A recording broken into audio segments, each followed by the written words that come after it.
C'est à l'esplanade du complexe Wongo que les militants de l'Union nationale ont organisé en différé les 14 ans de la création de ce parti politique de l'opposition à Lastourville. Placé sous le thème l'Union nationale face à la transition et sous le signe de la liberté, les militants venus de tous les coins de la province ont eu droit au discours du président provincial de cette formation politique. Merci d'avoir sacrifié de votre temps précieux pour être ici à Lastourville afin de commémorer ensemble cette date importante de la vie de notre parti. Cet anniversaire qui est célébré dans une période particulière de transition revêt un caractère historique. Le délégué communal de ce parti, Frédéric Konzo, a tout simplement rappelé le travail abattu par son équipe avec l'implantation des structures de base. Roland Mutumbu a fait la genèse du parti avec toutes les difficultés rencontrées. Nous nous retrouvons pour célébrer dans la communion des corps et des esprits pour souffler la 14e bougie de l'Union nationale. Ça fait 14 ans que notre parti a été créé. Il a été créé entre le 8, le 9 et le 10 février. La première difficulté de l'Union nationale, c'était le refus de nous donner le récépissé de reconnaissance. On a trimé pour avoir la légalisation du parti. Heureusement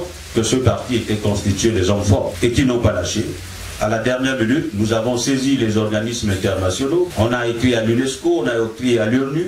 Comment un parti, qui est la fusion de plusieurs partis, ne peut pas être reconnu. Normalement, du point de vue de la loi, quand deux partis font fusion, ou 3 ou 4, la légalisation est automatique. Et en face de toutes ces vicissitudes existentielles, c'est-à-dire toutes ces difficultés, le parti a tenu. Et on est arrivé à la prestation de serment du président André Baouba. Je ne crois pas à la démocratie parce qu'il n'y a pas de démocratie sans liberté. Mon combat, jusqu'à aujourd'hui, si je passais 30 ans de ma jeunesse à combattre le PDG, c'est parce que je voulais que les gens, les Gabonais, soient libres. Au sorti de là, les militants ont émis certaines doléances à transmettre lors du dialogue national.